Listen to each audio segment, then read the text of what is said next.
When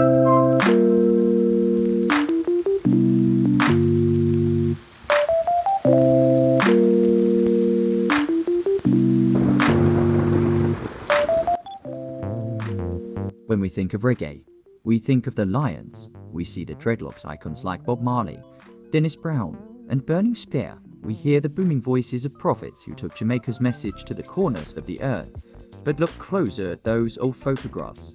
Look at the figures standing just behind the microphone. Look at the names listed in the small print of the production credits.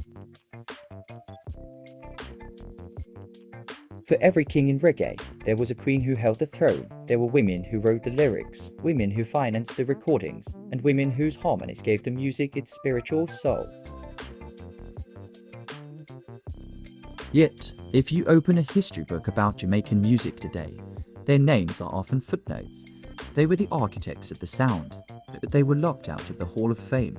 Why were the women of reggae silenced? And who are the legends we've been taught to forget? Today, we are setting the record straight. Welcome to the untold history of the women of reggae.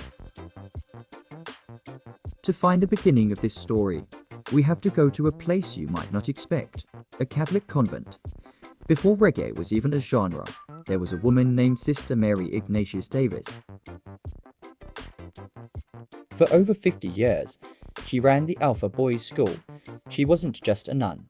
She was a music obsessive with a massive sound system and a strict ear for talent. She nurtured the boys who would literally invent ska and reggae legends like Yellowman and the founding members of the Scatolites. She was the mother of the music, yet in the patriarchal narrative of the 1960s, a woman, especially a nun, couldn't be the face of a burgeoning street culture. Her influence was foundational, but the history books preferred the image of the rude boy over the woman who taught him how to blow his trumpet. In 1964, a teenage girl from Clarendon changed the world. Her name was Millie Small. Her hit, My Boy Lollipop, was Jamaica's first true international superstar moment. It sold over 7 million copies and introduced the bluebeat and ska rhythm to London and New York. Millie Small proved that Jamaican music was a billion-dollar industry before Bob Marley ever left the island. But how is she remembered? Often as a one-hit wonder. Because she was a young woman with a high-pitched voice, the industry treated her as a novelty rather than a pioneer. She broke the doors open for every male artist that followed.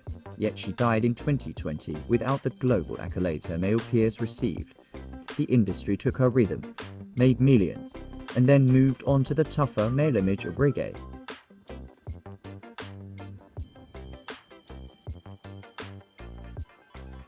Perhaps the most famous women in reggae are the I3s, Rita Marley, Marcia Griffiths, and Judy Mowat to the casual fan. They were Bob Marley's backup singers. But this is the biggest lie in reggae history. Before they joined Bob, they were all stars in their own right. Marcia Griffiths was already the queen of reggae, with hits like Feel Like Jumping. Rita Marley was a powerhouse who managed the finances and kept the Wailers together during their darkest times. Judy Mowat was a visionary who would later become the first female reggae artist nominated for a Grammy.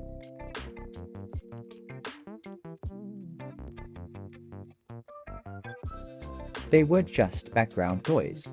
Their harmonies were designed to represent the mother element of the Rastafari faith. They gave Bob's music its maternal, healing quality, yet the media often reduced them to Bob's girls. When Bob passed, the struggle these women faced to be taken seriously as solo artists in a male-dominated Rastafarian culture was immense. They had to fight a Babylon that existed even within their own musical circles. If you've ever been to a club, a festival, or watched a movie in the last 40 years, you've heard her voice. What a bam bam.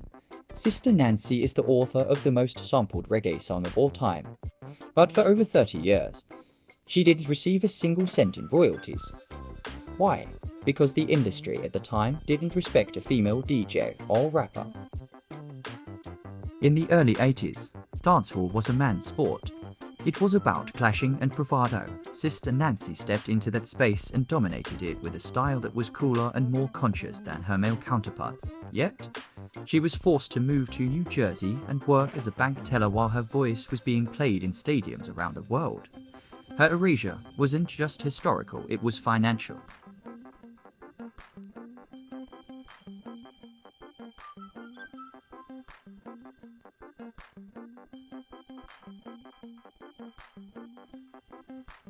So, why were they erased?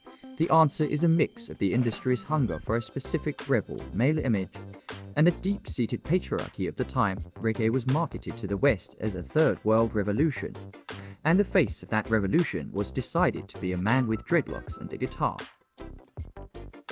The women, the producers like Sonia Pottinger, who ran the most successful label in Jamaica, or the songwriters whose names were left of the labels didn't fit the marketing plan. But history is being rewritten. Today, artists like Koffee are winning Grammys and leading the charts. They stand on the shoulders of the women who refuse to stay in the shadows. We owe it to the music to remember their names. Without the women, there is no reggae. Without the mothers, there is no rhythm.